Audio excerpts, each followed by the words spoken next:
সবাইকে স্বাগত জানাচ্ছি। আমি ফারুক আহমেদ। আজকে আমরা 47-48 একত্রে বাংলাদেশের অর্থনীতির উপরে আলোচনা করব।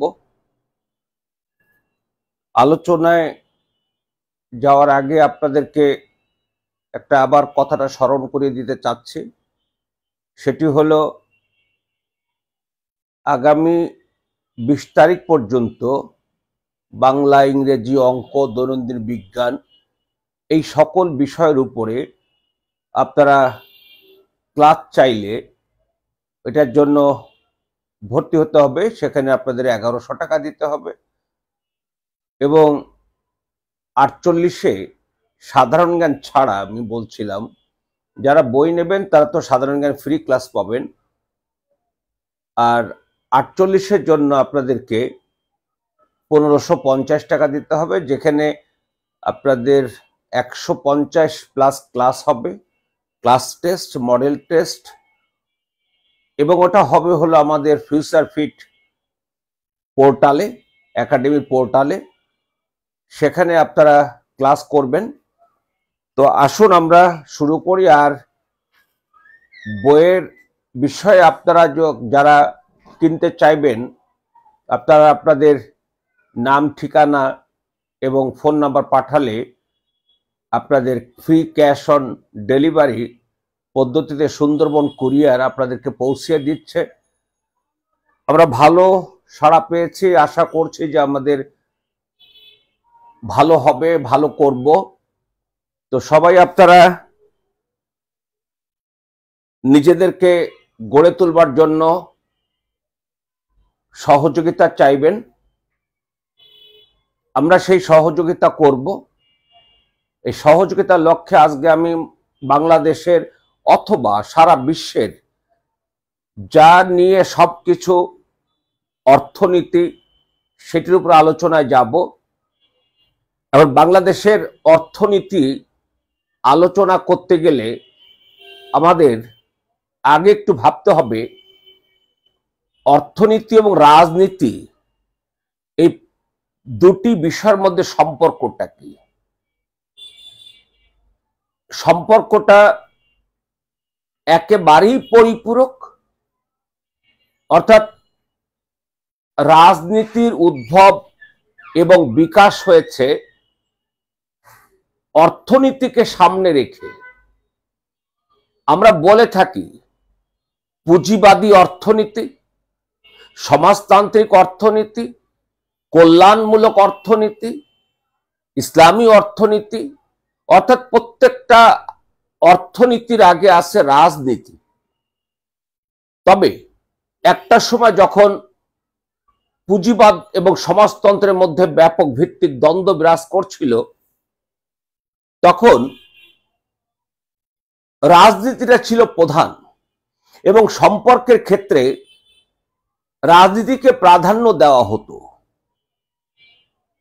কিন্তু 1991 সালে সোভিয়েত ইউনিয়নের পতনের পর এখন রাজনীতিকে অতটা আর প্রাধান্য দেওয়া হয় না, যতটা দেওয়া হয় অর্থনীতিকে। আমরা পাল্টা এখন এই কথা বলতে পারি অর্থনৈতিক রাজনীতি। এবং সেই রাজনীতির উদ্দেশ্যটা হলো দেশের মানুষের কল্যাণ। আর এই কল্যাণটা যা যা করা হবে সবকিছু অর্থনীতি সংশ্লিষ্ট। আমরা বাংলাদেশ বা বিশ্বের বিভিন্ন জায়গায় উন্নত স্কুল করা হচ্ছে, তার লক্ষ্য হচ্ছে অর্থনীতি। মেডিকেল কলেজ করা হবে, তার লক্ষ্য হল অর্থনীতি।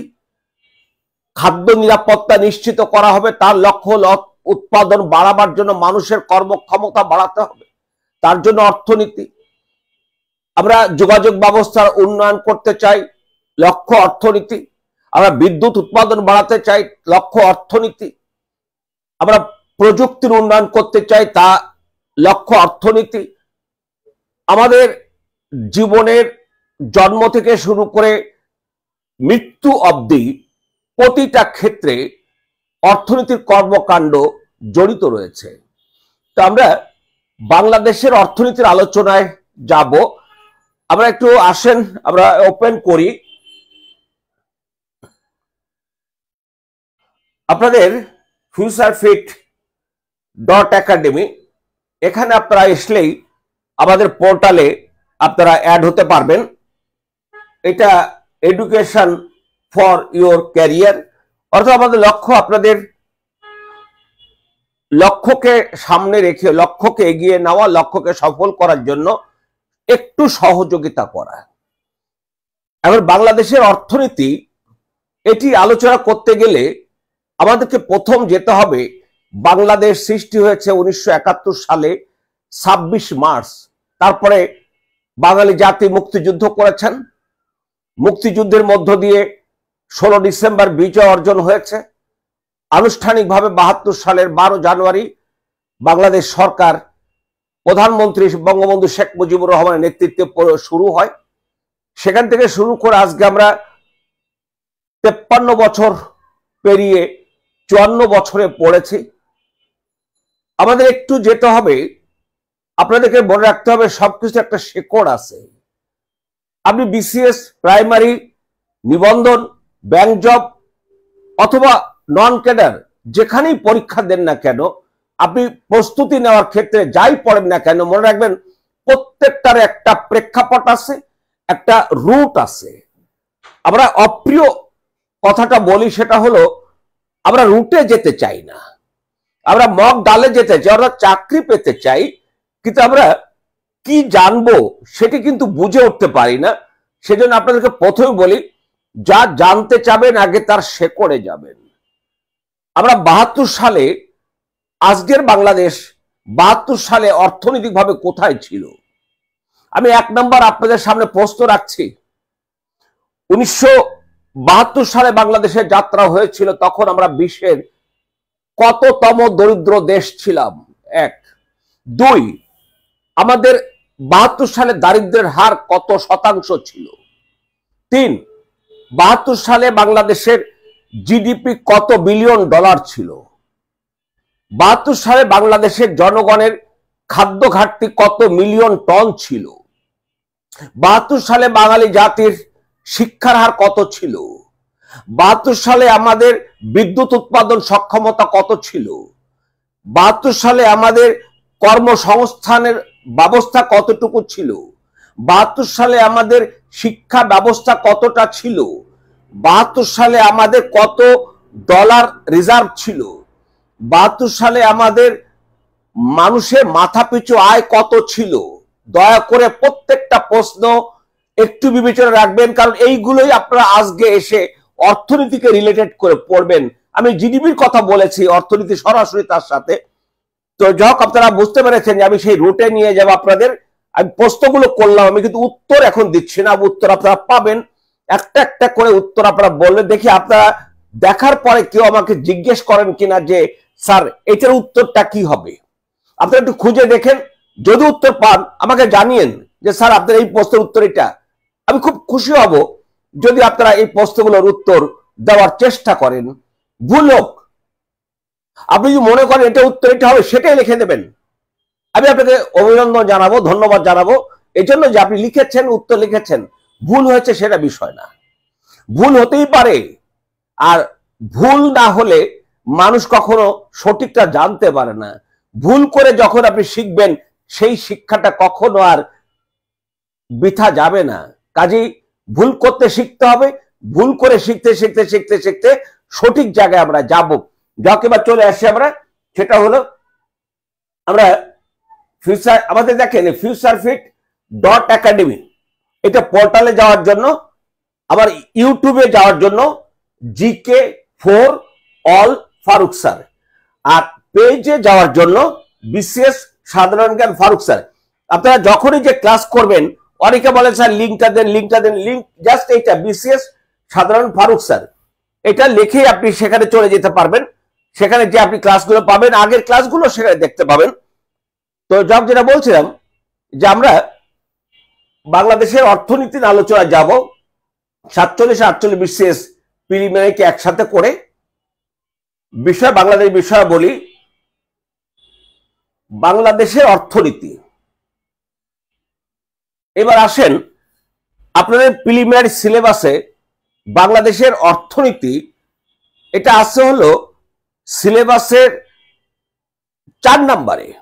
1 নম্বর আছে আমাদের প্রাচীন ইতিহাস থেকে শুরু করে 71-এর মুক্তিযুদ্ধ, তারপরে 2 নম্বরে আছে আমাদের জনসংখ্যা, 3 নম্বরে আছে হলো আমাদের কৃষি, 4 নম্বরে আছে হলো অর্থনীতি, 5 নম্বরে আছে হলো আমাদের শিল্প বাণিজ্য, 6 নম্বরে আছে হলো বাংলাদেশের সংবিধান, 7 নম্বরে আছে বাংলাদেশের রাজনীতি, 8 নম্বরে আছে organ of the government, last 9 নম্বর হচ্ছে আমাদের জাতীয় অর্জন, জাতীয় ব্যক্তিত্ব, খেলাধুলা, সাম্প্রতিক সবকিছু নিয়ে 9 নম্বরে বলা আছে।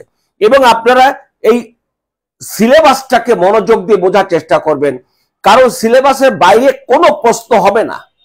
আর সিলেবাস না বুঝলে তখন আপনার মনে হবে যে এই প্রশ্নটা বোধহয় সিলেবাসের ভিতর থেকে আসে নাই। কিন্তু আমি নিশ্চিত করছি আপনি সিলেবাস যদি বুঝতে পারেন অবশ্যই আপনি ধরে নেবেন যে এই জায়গা থেকে এই প্রশ্নটা হয়েছে।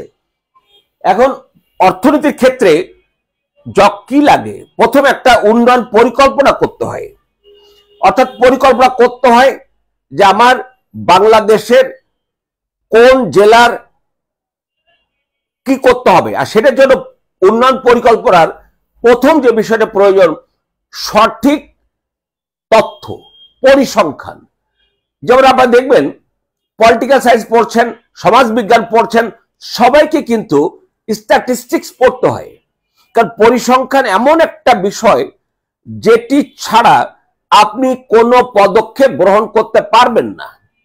যেমন দারিদ্র হ্রাস করতে হবে, তাই এখন আগে যেমন আমাদের রংপুর বিভাগ ছিল বাংলাদেশে সবচেয়ে দরিদ্র প্রবণ বিভাগ, কুড়িগ্রাম জেলা ছিল আমাদের সবচেয়ে দরিদ্র প্রবণ জেলা।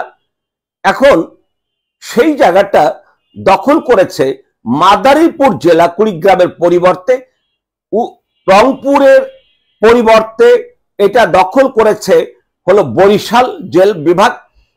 তাহলে এখন বরিশাল বিভাগে কোন জেলায় কি পরিমাণ দরিদ্র মানুষ, যেমন উপজেলা হিসাবে ডাসার উপজেলা যেটা হলো আমাদের মাদারীপুর জেলায়, সেই জেলায় দারিদ্র্যের হার সবচেয়ে বেশি। তাহলে এখন ওই জায়গাটাকে আমি যদি পরিসংখ্যানটা না থাকে আমাদের বাংলাদেশ রাষ্ট্রের কাছে, সরকারের কাছে, তাহলে ওই জায়গার দারিদ্র বিমোচনের জন্য যথোপযুক্ত উন্নয়ন কর্মসূচি গ্রহণ করা সম্ভব হবে না। অথবা যদি আমি দেখি যে শিক্ষার হার কোন জায়গায় সবচেয়ে কম, আর সেখানে কারিগরি শিক্ষা কোথায় নেই, কোথায় কারিগরি শিক্ষা করতে হবে সেটা ভালোভাবে বিবেচনা করতে হবে। তার জন্য দরকার আমাদের পরিসংখ্যান ভিত্তিক তথ্য। তথ্য যদি সঠিক না হয় তাহলে রাষ্ট্রের গৃহীত উন্নয়নের ফসল জনগণের কাছে পৌঁছাবে না। এবং আমরা যে বৈষম্যহীন সমাজের কথা বলি, ইদানিং আমরা আরো একটু বেশি শুনি। এই 24 সালের আন্দোলনের মধ্য দিয়ে হাসিনা সরকারের পতনের উত্তর বা পতনের আগে থেকেই বৈষম্য সেটা ছিল কোটা নিয়ে। এখন কোটা নিয়ে বৈষম্যের বিষয়টি আমাদের কাছে মুখ্য না, আমাদের কাছে মুখ্য হচ্ছে বাংলাদেশের মানুষের যে বৈষম্য। আর এই মানুষের যে বৈষম্য সেটা পরিমাপ করা যায়, পরিমাপ হয় একটা হচ্ছে গিনি কোএফিসিয়েন্ট আর হচ্ছে পালমার মেথড। এগুলো আপনাদের সব আমি শেখাবো যে গিনি কোএফিসিয়েন্ট বা গিনি সহগে কিভাবে দারিদ্র পরিমাণটা করা হয় এবং এখানে কেমন। এখানে দারিদ্র বিমোচন আছে। উন্নয়ন পরিকল্পনা, সেই উন্নয়ন পরিকল্পনায় দেখেন আছে প্রেক্ষিত ও পঞ্চবার্ষিক পরিকল্পনা, জাতীয় আয় ব্যয়। জাতীয় আয় ব্যয় মানে হচ্ছে বাজেট, রাজস্ব নীতি ও বার্ষিক উন্নয়ন কর্মসূচি, দারিদ্র বিমোচন ইত্যাদি এগুলো আছে। এখানে কিন্তু সিলেবাসে বিশ্ব অর্থনীতি এবং বাংলাদেশ এরকম কোনো কথা বলা নেই। আমরা আলোচনা করব, কারণ আমরা বিশ্ব অর্থনীতি থেকে বিচ্ছিন্ন কোনো দেশ নয়, বিচ্ছিন্ন কোনো জায়গা না, কাজেই আমরা বিশ্ব অর্থনীতির সাথে রিলেটেড। যেমন আজকে 1961 সালে মার্কিন যুক্তরাষ্ট্র তারা যে আইনটা করেছে, সে আইনের ফলে ইউএসএআইডি প্রতিষ্ঠিত হয়েছিল। 2023 সাল অবধি তারা আমাদেরকে, 24 সালের তথ্য আমি আপনাদেরকে দেব, আমাদেরকে 50 কোটি ডলার দিয়েছিল। এইটা হলো একটা। সেখানে আজকে যদি আপনারা পেপার দেখেন অথবা যে কোনো মিডিয়ার খবর দেখেন, আইসিডিডিআরবি, যেটি বাংলাদেশের বিশাল একটা প্রতিষ্ঠান, এটা আন্তর্জাতিক অর্থনৈতিক সহযোগিতার ভিত্তিতে চলে। এখন আমেরিকা এই 24 জানুয়ারি যে সাহায্য বন্ধ করে দিয়েছে 3 মাসের জন্য, আইসিডিআরবির 10,000 কর্মী চাকরি নাই, তারা কিন্তু বেকার হয়ে গেল, অর্থনীতির জন্য ভয়াবহ ক্ষতির কারণ হয়ে গেল। এছাড়া আমাদের ম্যালেরিয়া, HIV/AIDS, যক্ষা, এই 3টারই নিরাময়ের জন্য প্রয়োজনীয় ওষুধ আমরা পেতাম এই ব্যবস্থাপনায় আমেরিকা থেকে, সেটি বন্ধ হয়ে গিয়েছে।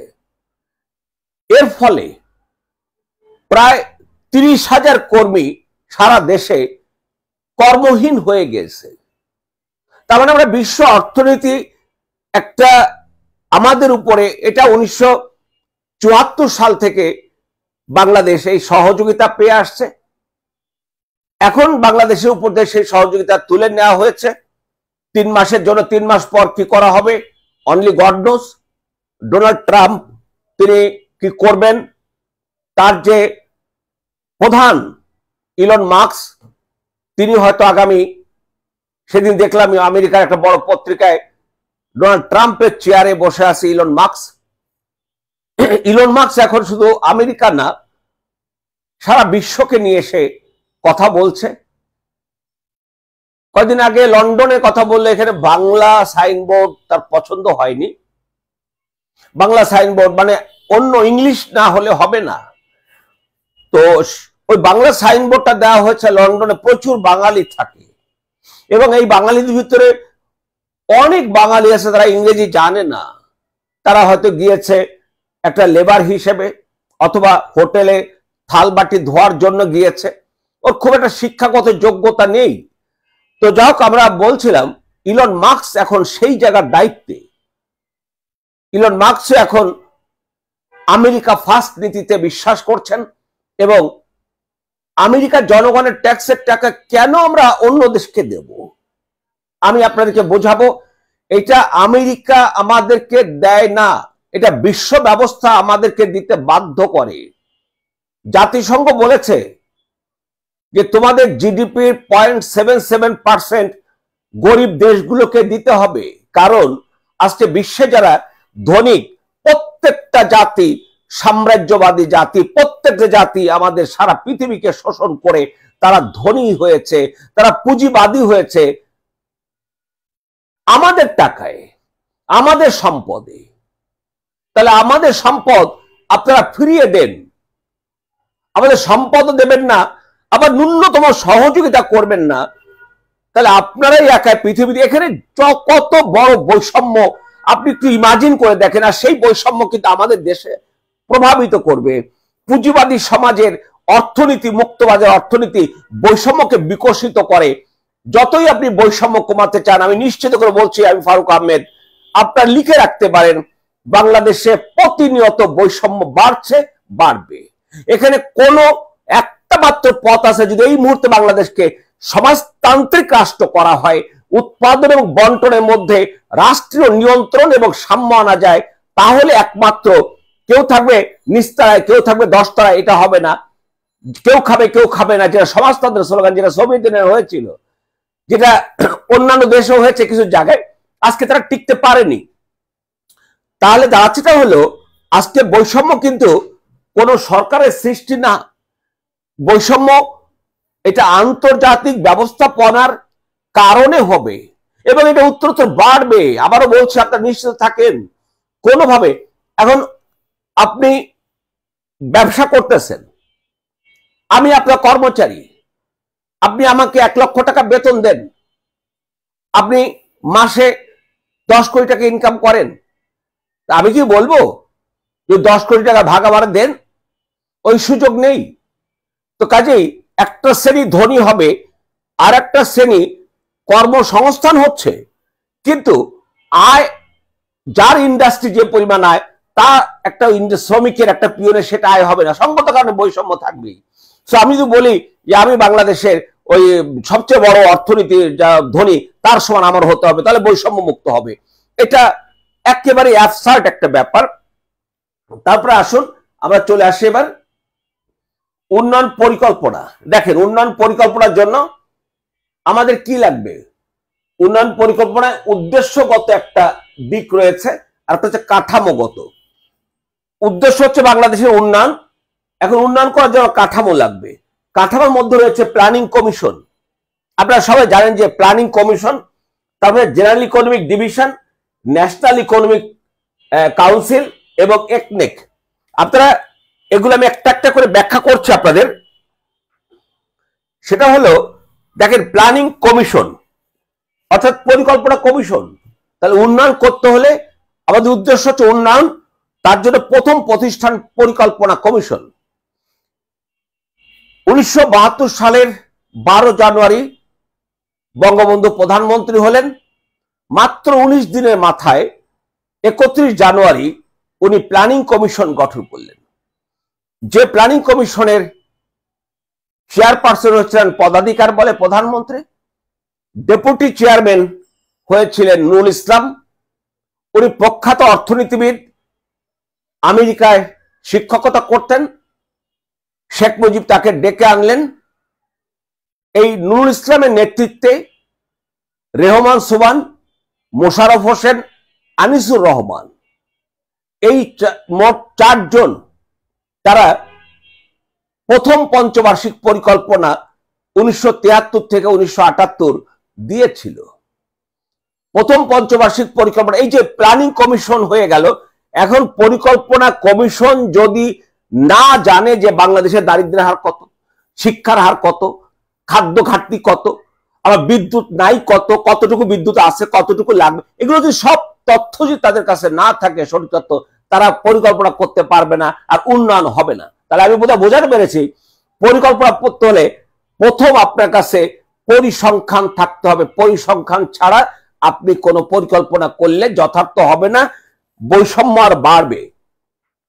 তাহলে প্ল্যানিং কমিশন সে পরিকল্পনা প্রণয়ন করে না। পরিকল্পনা কমিশনের চেয়ারপারসন থাকেন পদাধিকার বলে প্রধানমন্ত্রী। এখন পদাধিকার বলে প্রধান উপদেষ্টা ডক্টর মোহাম্মদ ইউনূস।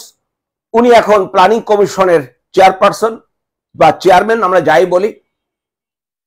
এবং ওখানে অর্থমন্ত্রী, পরিকল্পনা মন্ত্রী, ওনারা থাকেন। আর বেশিরভাগই থাকে প্রশাসনের কর্মকর্তারা। প্ল্যানিং কমিশন কিন্তু পরিকল্পনা প্রণয়ন করে না। প্ল্যানিং কমিশন পরিকল্পনা করতে হলে তার একটা দর্শন লাগবে, উন্নয়নের একটা দর্শন। যেমন যখন রাজনৈতিক সরকার থাকে, বিএনপির উন্নয়নের দর্শন একরকম, আওয়ামী লীগের উন্নয়ন দর্শন একরকম। যারা ক্ষমতা থাকে তারা নির্বাচনের আগে একটা ইস্তেহার দেয়। সেই ইস্তেহারে তারা ঘোষণা করে, আমরা যদি ক্ষমতা যাই তাহলে আগামী 5 বছর আমরা আগামী এত বছরের জন্য এই পরিকল্পনাগুলো বাস্তবায়ন করব, এটা আমরা দেব। তখন এইটা ন্যায় হলো প্ল্যানিং কমিশন। তাহলে প্ল্যানিং কমিশন, তার সামনে একটা নির্দেশনা থাকতে হবে। সেই নির্দেশনা হচ্ছে রাজনৈতিক সরকারের নির্বাচনী ইস্তেহার। নির্বাচনী ইস্তেহার গ্রহণ করে তিনি, অর্থাৎ প্ল্যানিং কমিশন পাঠিয়ে দেবে general economic division. General economic ডিভিশনের কাছে পাঠিয়ে দেবে। এটা পরিকল্পনা মন্ত্রণালয়ের একটা বিভাগ, জিইডি বলে। এরাই মূলত পরিকল্পনা প্রণয়নে মূল ভূমিকাটা পালন করে। এখন পরিকল্পনা করতে গিয়ে তারা ওই প্ল্যানিং কমিশনের যে নির্দেশনা তার কাছে গিয়েছে, সেটি সে প্রথমে তার ভিত্তিতে তারা নিজে একটা প্ল্যান করে, পরিকল্পনা করে। সেই পরিকল্পনাটা পাঠিয়ে দেয় বাংলাদেশের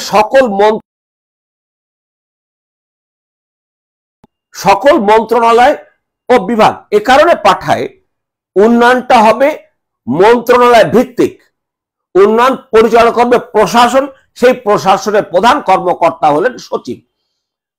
এখন আমার কৃষিতে কি উন্নয়ন করতে হবে সেটা কৃষি মন্ত্রণালয়ও আমাকে বলবে।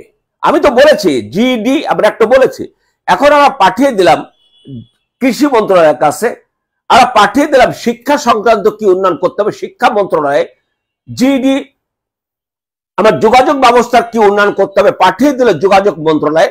ওরা এটার উপরে হিউজ স্টাডি করে, সেমিনার করে, সিম্পোজিয়াম করে, করে ওইটার সাথে তাদের কোনো বক্তব্য যা যা থাকে সেগুলো সম্মিলিতভাবে করে আবার পাঠিয়ে দেয় তারা এই জেনারেল ইকোনমিক ডিভিশনের কাছে। দেন জেনারেল ইকোনমিক ডিভিশন এটা প্রেজেন্ট করে প্ল্যানিং কমিশনে। প্ল্যানিং কমিশন যদি মনে করে ক্ষমতাসীন দলের ইচ্ছার প্রতিফলন নির্বাচনী ইস্তেহার মোতাবেক হয়েছে, তখন সেটা তারা কি করবে দেখেন, সেটা তখন তারা প্ল্যানিং কমিশন এটা উঠাবে national economic council. National economic council যার চেয়ারপারসন হলেন প্রধানমন্ত্রী, বর্তমানে চেয়ারপারসন হলেন অন্তর্বর্তীকালীন সরকারের প্রধান উপদেষ্টা ডক্টর মোহাম্মদ ইউনূস সাহেব। ওনার নেতৃত্বে যারা এখন উপদেষ্টা মন্ডলী রয়েছেন তারা সবাই এটার সদস্য। আগে যখন সরকার ছিল, সরকারের মন্ত্রী, প্রতিমন্ত্রী, উপমন্ত্রী সবাই এই ন্যাশনাল ইকোনমিক কাউন্সিল নেক এর সদস্য। ওনারা যদি মনে করেন যে হ্যাঁ আমাদের পলিটিক্যাল কমিটমেন্টের প্রতিফলন এই পরিকল্পনায় প্রণীত হয়েছে, উপস্থাপিত হয়েছে, দেন তারা এটাকে গ্রহণ করে। তাহলে আপনি আবারও বলছি, পরিকল্পনা প্রণয়ন করানোর জন্য প্রথম প্ল্যানিং কমিশন রাজনৈতিক সরকারের নির্দেশনা বা ইস্তেহার গ্রহণ করে, সেটি পাঠিয়ে দেয় জেনারেল ইকোনমিক ডিভিশনে, তারা পরিকল্পনা প্রণয়ন করে পাঠিয়ে দেয় সকল মন্ত্রণালয় বিভাগের কাছে, সকল মন্ত্রণালয় বিভাগ আবার পাঠিয়ে দেয় জিডির কাছে, তারপরে জিডি এটা প্ল্যানিং কমিশনের এক্সটেনশন মিটিং এ প্রেজেন্ট করে। প্ল্যানিং কমিশন যদি মনে করে যথার্থ হয়েছে সে ন্যাশনাল ইকোনমিক কাউন্সিল উপস্থাপন করে, প্রধানমন্ত্রীর সভাপতিত্বে বা এখন প্রধান উপদেষ্টার সভাপতিত্বে যারা উপদেষ্টা মন্ডলী রয়েছে তারা যদি মনে করে যে হ্যাঁ উপযুক্ত হয়েছে, দেন তারা এটা অ্যাকসেপ্ট করবে, হয়ে গেল উন্নয়ন পরিকল্পনা গ্রহণ। এইবার আসেন আপনারা বাস্তবায়ন। সেই বাস্তবায়ন পর্বে executive committee on the national economic council একনেক সাধারণত প্রতি মঙ্গলবারে একনেকের বৈঠক বসে। এই একনেকের কাজ হলো অর্থ মন্ত্রণালয় কতটা উন্নয়ন পরিকল্পনা বরাদ্দ দিয়েছে সেটাকে অনুমোদন দেওয়া।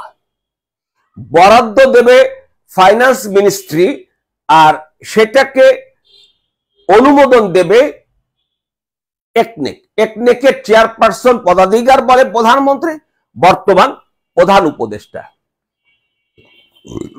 তারপরে এখানে সাধারণত কোনো প্রতিমন্ত্রী থাকে না, যদি সেই মন্ত্রণালয়ের মন্ত্রী থাকে, আর না থাকলে প্রতিমন্ত্রী সেখানে আসতে পারে, সদস্য হয়, তার একনেক চলে গেল।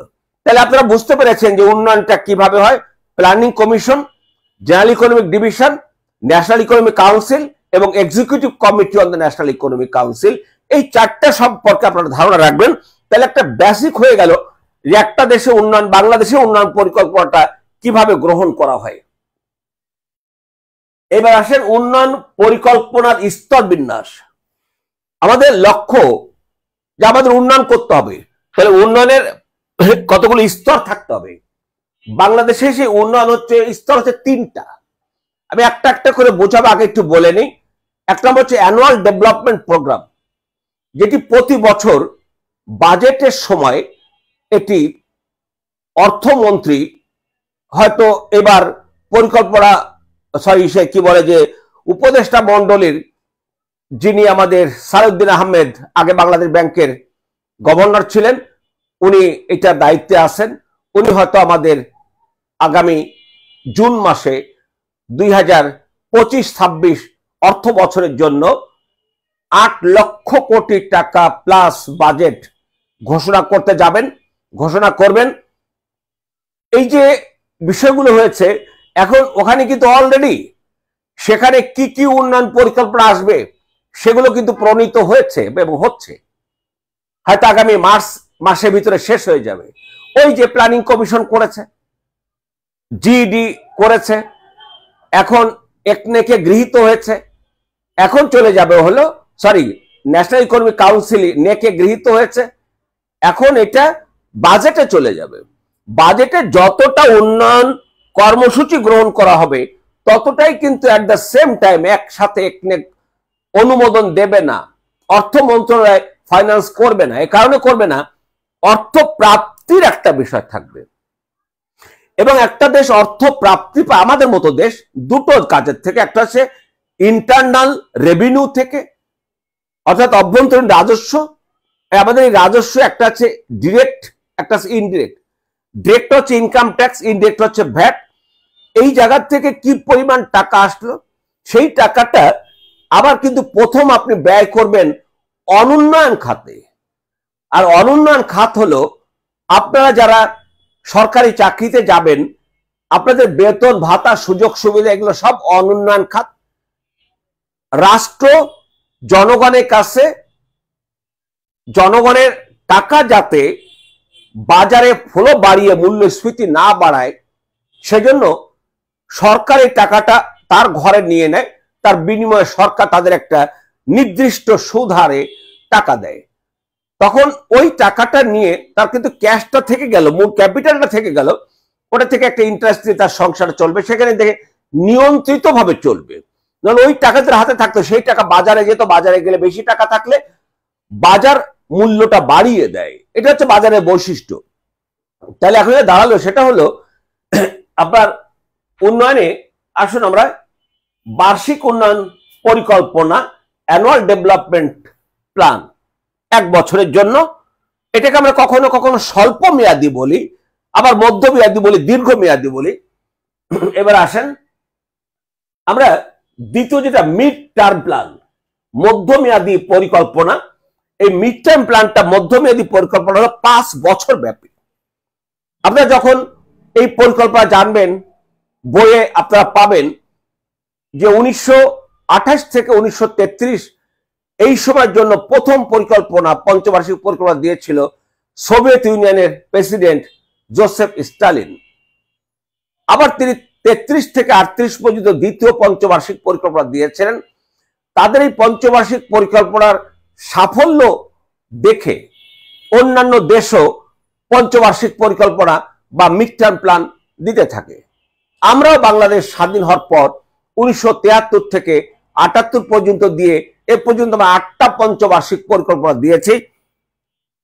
অন্তর্বর্তী সরকার ওনারা ঘোষণা করেছেন আর পঞ্চবার্ষিক পরিকল্পনা থাকবে না। এই 25 সালের জুন মাসে আমাদের 8ম পঞ্চবার্ষিক পরিকল্পনা মেয়াদ সমাপ্ত হবে। এরপরে আর পঞ্চবার্ষিক পরিকল্পনা আপাতত তাদের ভাষায় থাকবে না। আগামীতে নির্বাচন উত্তর যে পলিটিক্যাল গভর্নমেন্ট আসবে তারা কি করবে সেটা আমাদের তখনকার দেখার বিষয়। আপাতত সরকারে যেটা রয়েছেন তাদের পরিকল্পনা হলো মিড টার্ম প্ল্যান বা মধ্য মেয়াদী পরিকল্পনা করা হবে না বা থাকছে না। তাহলে আমাদের দেশে এই পর্যন্ত পঞ্চবার্ষিক পরিকল্পনা আছে 8টা। এইবার আসেন পার্সপেক্টিভ প্ল্যান। পার্সপেক্টিভ প্ল্যানের হুবহু বাংলা নেই। আমরা ওইটার ক্রিয়া বা ভার্বের উপরে ভিত্তি করে আমরা বাংলা করেছি প্রেক্ষিত পরিকল্পনা। প্রেক্ষিত পরিকল্পনা অনেক সব বলে থাকে এটা দীর্ঘমেয়াদী পরিকল্পনা। দীর্ঘমেয়াদী পরিকল্পনা বলা হয়ে থাকে 10 বছর এবং তদূর্ধ্ব সময়ের জন্য আপনার প্রেক্ষিত পরিকল্পনা বা দীর্ঘমেয়াদী পরিকল্পনা। আমার ধারণা সেটা নয়, একটু বোঝার চেষ্টা করবেন আপনারা। সেটা হলো একটা রাষ্ট্রকে লং টার্ম চিন্তা করতে হয় দেশের উন্নয়নের কথা, আর সেই উন্নয়নের জন্য তার কতগুলো কর্মসূচি গ্রহণ করতে হয়, যে কর্মসূচিগুলোর উপর ভিত্তি করে বহুদিন, বছরের পর বছর, দীর্ঘ সময় ধরে দেশের মানুষের উন্নয়ন হতে থাকবে। সেই পরিকল্পনাগুলোই হলো প্রেক্ষিত পরিকল্পনা। যেমন আমরা যদি ধরি যে বাংলাদেশের অর্থনীতিতে লাইফ লাইন আমরা বলি হলো রেমিটেন্সকে, অর্থাৎ বিদেশে যারা কর্ম করছেন তারা যে অর্থটা প্রেরণ করে সেটাকে বলা হয় রেমিটেন্স। এখন এই রেমিটেন্স যারা পাঠান তাদের, আমি আগেও বলেছি আবারও বলি, আমি ফিলিপাইনের উদাহরণ দেই। ফিলিপাইন এবং আমাদের প্রায় সমান সমান বিদেশে কর্মী রয়েছে। আমরা 24 বিলিয়ন, এবার হয়তো 25 বিলিয়ন বা 26 বিলিয়ন যদি হয় হবে আশা করছি আমরা। আমাদের দ্বিগুণ পায় হলো ফিলিপাইন। এর কারণটা হলো ফিলিপাইনের বিদেশে কর্মী পাঠাবার জন্য প্রথম শিক্ষা থেকে শুরু করে তাদেরকে এমন ভাবে শিক্ষা দেওয়া হয় যে প্রথমত তাদের ইংলিশটাকে এমন ভাবে শেখানো হয় যাতে প্রথমত ইংলিশ ফেস করতে পারে সে। দ্বিতীয়ত হলো যে দেশে তাকে পাঠানো হবে, যে দেশ তার জন্য উপযুক্ত, সেই দেশের ভাষা সংস্কৃতি, সেই দেশের সিস্টেমগুলো তারা শিক্ষা দেয়। আমাদের দেশে সেটা বোধহয় আপনারা আমার সাথে স্বীকার করবেন, স্কিল লেবার এখন আমরা 50%-এ যেতে পারিনি। আর স্কিল লেবার হলো কি, সেটা ড্রাইভার, এটা আমার কাছে স্কিল লেবার মনে হয় না, অথবা একজন টেলিভিশন মেকার, টেলিভিশন সারা কর্ম মানে মিস্ত্রি, এটাকে আমি স্কিল মনে করছি না। স্কিল হলো তাকে অন্তত 3 থেকে 4 বছরের একটা কারিগরি শিক্ষায় শিক্ষিত করতে হবে, তাহলে সে বিদেশে যে বেতন পাবে একজন শ্রমিকের চেয়ে 10 গুণ বেশি বেতন পাবে। একজন বাংলাদেশের ইঞ্জিনিয়ার বিদেশে চাকরি করতে গেলে ওই কারিগরি শিক্ষায় শিক্ষিত ভদ্রলোকটি যে বেতন পাবেন তার চেয়ে আরো অনেক বেশি বেতন পাবে একজন ডাক্তার, একজন ইঞ্জিনিয়ার। তাহলে আমাদের এই স্কিল লেবার যদি, স্কিল ম্যান যদি আমরা পাঠাতে পারি তাহলে আমাদের আয় বেশি হবে।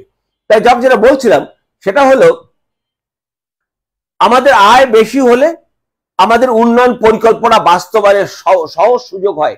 আপনি কত ঋণ করবেন, প্রচুর ঋণ করতে হয় আমাদের। আমি ঋণ নিয়ে আপনাদের সাথে পরে কথা বলবো। এবার আমি যেটা বলছিলাম সেটা, ধরা যাক যে আমরা পদ্মা সেতু করেছি। এই পদ্মা সেতু হচ্ছে আমার প্রেক্ষিত পরিকল্পনা। কিরকম? আজকে দক্ষিণবঙ্গ, বরিশাল বিভাগ, ঢাকা বিভাগের বৃহত্তর ফরিদপুর, খুলনা বিভাগ, এই 3 জায়গা মিলে যে রয়েছে তাদের সাথে সারা দেশের মানে যোগাযোগ ব্যবস্থা হয়েছে এই পদ্মা সেতুর কারণে। এবং এই পদ্মা সেতুর প্রেক্ষিতে দেখেন তো যোগাযোগ ব্যবস্থা সহজ হয়েছে। আর যোগাযোগ ব্যবস্থা যত সহজ হবে তত দেশের অর্থনৈতিক কর্মকাণ্ড বাড়বে। আপনি যদি ওই দক্ষিণবঙ্গের দিকে তাকান, আগে যেখানে সে মাছ বাণিজ্যিকভাবে চাষ করতো না, এখন সে বাণিজ্যিকভাবে মাছ চাষ করছে। ঠিক রাতের বেলায় মাছ ধরে ভোর বেলা সে মানে 4টে, 3:30, 4টের সময় রওনা দিয়ে ভোরবেলা সে চলে আসতেছে একবার নির্বিঘ্নে যাত্রা বাড়িতে, সেখানে সে মাছ বিক্রি করে আবার চলে যাচ্ছে। তাহলে যোগাযোগ ব্যবস্থার জন্য এইটা হচ্ছে প্রেক্ষিত পরিকল্পনা। আমার যোগাযোগ ব্যবস্থা যত উন্নয়ন হবে, উন্নত হবে, তত মানুষের সুবিধা হবে। বিদ্যুৎ যত মানুষের জন্য সাস্টেনেবল হবে, আমরা বিদ্যুৎ উৎপাদনের সক্ষমতা যথেষ্ট অর্জন করেছি, তারপরেও আমাদের এখনো বিদ্যুৎ সাস্টেনেবল এটা আমরা বলতে পারবো, টেকসই বলতে পারবো না। টেকসই আরো হয়তো 5-7 বছর লাগবে, তখন হয়তো নিরবিচ্ছিন্ন বিদ্যুৎ থাকবে। এখন বিদ্যুৎ থাকলে আপনি চাকরি পেলেন না, আপনার বাবার হয়তো 10 লাখ টাকা আছে, সেই টাকা দিয়ে আপনি আপনার গ্রামে একটা রাইস মিল দিয়ে দিলেন। এই রাইস মিল দিতে পারছেন কেন? সেখানে যোগাযোগ ব্যবস্থা ভালো আছে, বিদ্যুৎ আছে। সো আপনি আপনার কর্মসংস্থানে শুধু হলো না, সেই রাইস মিলে আরো 4-5 জন কর্মসংস্থান হবে। অর্থাৎ সামগ্রিকভাবে উন্নয়নের সাথে রিলেটেড বিষয়গুলো আমরা বিবেচনা করব। তাহলে একটু খেয়াল করেন, আমরা আজকে ঢাকা শহর আমাদের অর্থনীতির মিনিমাম 40% কভার করে ঢাকা। আর সেই ঢাকার অর্থনীতিকে সবচেয়ে বেশি ক্ষতিগ্রস্ত হয়, আমাদের জিডিপি সবচেয়ে বেশি ক্ষতিগ্রস্ত হয়, সেটা হলো যানজট। এখন যানজট যদি মুক্ত করা না যায় তাহলে আমাদের ঢাকা শহরের অর্থনৈতিক কর্মকাণ্ডকে বেগবান করা যাবে না। আজকে উত্তরার থেকে একজন ব্যবসায়ী যিনি মতিঝিলে ব্যবসা করেন, তিনি এখন আর গাড়িতে আসেন না, তিনি মেট্রোতে আসেন। তিনি মেট্রোতে, আপনারা সবাই জানেন যে কতটুকু সময় লাগে, 40-45 মিনিটের সময় সে চলে যায়। অর্থাৎ এই যে তার সময়টা বাঁচত, আমাদের যানজটে বসে থেকে যে পরিমাণ কর্মঘণ্টা ক্ষতি হয়, বিশ্বব্যাংক সেটাকে অর্থনীতির সাথে ইকুইভ্যালেন্ট করে বলেছে প্রতিদিন আমরা জিডিপি থেকে 5,000 কোটি টাকা লস করছি। তাহলে এটা হবে না যদি আমাদের ঢাকার যানজট মুক্ত হয়। আর যানজট মুক্ত করতে হলে আমাদের যেমন ঢাকার আশেপাশে কিন্তু প্রচুর যোগাযোগ, যেমন আপনার গাজীপুর থেকে আপনি ঢাকার ভিতরে আর ঢুকতে হবে না। আবার যদি আপনি এসে আসেন, যেটা এলিভেটেড এক্সপ্রেসওয়ে, একটা মানে চীন করতেছে আশুলিয়া থেকে এই এয়ারপোর্ট পর্যন্ত, ওটা হচ্ছে 24, আর এটা হলো আপনার 20.something, যেটা কুতুবখালি চলে যাবে। আপনি ওখান থেকে উঠে ওখান থেকে আপনি 40 মিনিটে চলে যেতে পারবেন ওখানে। তাহলে ট্রাক আপনার এখানে ঢোকাতে হচ্ছে না। আপনি যদি মনে করেন যে আপনি মানিকগঞ্জ বা কুষ্টিয়া বা ভেড়ামারা ওই সব অঞ্চল থেকে, ফরিদপুর থেকে আপনি আরিচায় চলে আসলেন, আরিচা থেকে ফেরি পার হয়ে আপনি সাভার দিয়ে বামে যে উঠে পড়লেন আশুলিয়া থেকে ওই এলিভেটেড এক্সপ্রেস হইতে, আপনি চলে যায় নামলেন, সেখান থেকে আপনি একটানে চলে যাবেন চট্টগ্রাম। ঢাকা ঢুকে আপনাকে ঘন্টার পর ঘন্টায় যাবে থাকতে হবে না। আর যখন ওটা চালু হয়ে যাবে তখন ঢাকার যানজট কমে আসবে। গত সরকার 5টা আমাদের 129 কিলোমিটারের মতো এলিভেটেড কি বলে যে মেট্রো, একটা হচ্ছে সাবওয়ে মানে আন্ডারগ্রাউন্ড, একটা হচ্ছে আকাশ। কারণ আমাদের জায়গা, রাস্তা যতটুকু থাকার কথা তার চেয়ে 4 ভাগের 1 ভাগ আছে। আবার রাস্তার পাশে যেভাবে অফিস আদালত জনবসতি, সেটাকে আপনি সরিয়ে ঢাকাকে যানজট মুক্ত করার সুযোগ খুব একটা নেই। কারণ আমাদের মহাপরিকল্পনায় কখনো এই বিষয়টা অতটা গুরুত্ব পায়নি সুদীর্ঘ অতীত থেকে। এখন একটাই পথ, হয় আকাশ না হলে মাটির নিচে। তাহলে সেটা যদি আগামী দিন যারা সরকারে আসছেন, সরকার আছেন, আগামীতে যারা সরকারে আসবেন, এগুলো যদি সাকসেস হয়ে যায় তাহলে হয়তো 2030-32 সালের পর থেকে ঢাকা বেশ খাইতে, দিস ইজ পার্সপেক্টিভ প্ল্যান। এই পরিপ্রেক্ষিতে অর্থাৎ মেট্রো রেলের পরিপ্রেক্ষিতে বাংলা ঢাকা শহরে যানজট মুক্ত হবে। আর যানজট মুক্ত হলে আমার উন্নয়ন কর্মকাণ্ড আরো বেগবান হবে, জিডিপিতে অর্থ সংযোজন হবে। আমি বলছিলাম যে আমাদের অর্থনীতিতে বিশ্বব্যাংক 2022 সালে যখন পদ্মা সেতু উদ্বোধন হয়, তখন বিশ্বব্যাংক তারা বলেছিল যে মিনিমাম প্রায় 2% জিডিপিতে যোগ হবে। আর বাংলাদেশের জিডিপি, আমি বলছিলাম যে 72 সালে বাংলাদেশের জিডিপি কত ছিল, এই জিডিপির পরিমাণ কিন্তু বাংলাদেশের সরকার মাপে না। সরকার তার মতো করে একটা বলে, কিন্তু আমাদেরকে গ্রহণ করতে হয়। আইএমএফ কি বলে? আইএমএফ বলেছে এই গত নভেম্বর মাসে যে বাংলাদেশের বিশ্ব অর্থনীতিতে এখন হচ্ছে 35তম অর্থনীতির দেশ। আমি 72 সালের কথা বলছি না। আপনাদের কাছে রেখে গেলাম প্রশ্ন, 72 সালে আমরা বিশ্বে কততম দরিদ্র দেশ ছিলাম, কততম অর্থনীতি দেশ ছিলাম? দরিদ্র দেশ বাইর করলে পেয়ে যাবেন। আর 2024 সালে এসে আইএমএফ এর ভাষ্য মোতাবেক আমরা কোন জায়গাটায় দাঁড়িয়েছি? আমরা 35তম অর্থনীতি, আমাদের জিডিপি $460 বিলিয়ন, এবং তারা 2025 সালে এস্টিমেট করেছে আমাদের জিডিপি $481 বিলিয়ন হবে। এই যে গতিটা শুরু হয়েছে, এই গতি কিন্তু আর ভাঙবে না, এই গতিটা আর ভাঙবে না। আমি আপনাদেরকে তথ্য দিয়ে দেব যে 72 সালে কত ছিল, পরে কত হয়েছে এবং সবচেয়ে বাড়লো কোন সময়টা, কোন সময়, সমস্ত তথ্য আপনাদের লাগবে। কাজ কে করেছে এটা আমার কাছে গুরুত্বপূর্ণ না, কতটুকু হয়েছে এই তথ্যগুলো যদি আপনার কাছে জানা না থাকে তাহলে কিন্তু আপনি নিজেকে স্বচ্ছন্দ বোধ করবেন না। তাহলে এই হলো আমাদের। এবার আসেন আমাদের শেষ আজকে আগামী যেদিন আমি বা অর্থনীতির কথা বলবো আগামী মার্চ মাসে বা এই মাসের শেষে যদি কথা বলার সুযোগ হয়, আগামী সম্ভবত আপনাদের সাথে আমার 13 তারিখে যে ক্লাসটা আছে, তারপরে বাংলা, অন্যান্য ক্লাস, আপনারা অঙ্ক, এগুলো ক্লাস ধারাবাহিক পাবেন। কারণ টিচাররা যখন সময় দিয়েছে সেই সময় মতো তাদের ক্লাস দিয়েছি। আপনাদের সবার কাছে হয়তো রুটিনটা আছে, সেই রুটিন মোতাবেক আপনাদের মনে রাখবেন যে আগামীতে 47-48 এই মাসটা 7টায় এবং 8:30 এইভাবে হবে না, শুধু 8:30টায় ক্লাস হবে। আগামী মার্চ মাসে আপনারা ভাগ হয়ে যাবেন, তখন আপনাদের অ্যাড করে এই পোর্টালে আপনাদের এক একটা গ্রুপে, সেই গ্রুপে আপনাদের টেলিগ্রাম গ্রুপে অ্যাড করা হবে, সেখানেই আপনারা ক্লাস করবেন, সেখানেই আপনাদের সবকিছু থাকবে। আর এই পোর্টালে অনেক মডেল টেস্ট থাকবে, অন্য সুখ থাকবে, এগুলো আপনারা এক্সারসাইজ করতে পারবেন। তো সবাইকে স্বাগত জানাচ্ছি আমাদের এখানে সংযুক্ত হওয়ার জন্য। এবং আজকের ক্লাসে যারা জয়েন করেছেন, আগামী দিন যারা ক্লাসটা জয়েন দেখবেন, আপনাদের কেমন লাগলো, যদি ভালো লেগে থাকে, ভালো না লেগে থাকে আপনারা অবশ্যই মন্তব্য করবেন। কেন ভালো লাগেনি সেটা বললে আমি চেষ্টা করব আপনাকে কিভাবে আপনার মতো করে আপনারটা ভালো লাগানো যায় নিজেকে সেভাবে তৈরি করতে। আমি যেভাবে চেষ্টা করি, আবার প্রেজেন্টেশন দেখলেই আপনি বুঝতে পারবেন যে আমি খুব মাটির ভাষায় কথা বলি, আমি কোনো বইয়ের ভাষায় আপনাদের শিখাই না। আমার কথা আপনারা প্রমাণ পাবেন যে আমি গল্প বলি। আমি এতক্ষণ আপনাদের সাথে গল্প করলাম, গল্পে গল্পে বিসিএস, বাস হবে। সারা জীবন গল্প করে কাটিয়ে দেবেন এবং গল্প করলে আপনি আনন্দ পাবেন। ভালো থাকবেন, সবাইকে ধন্যবাদ, খোদা হাফেজ।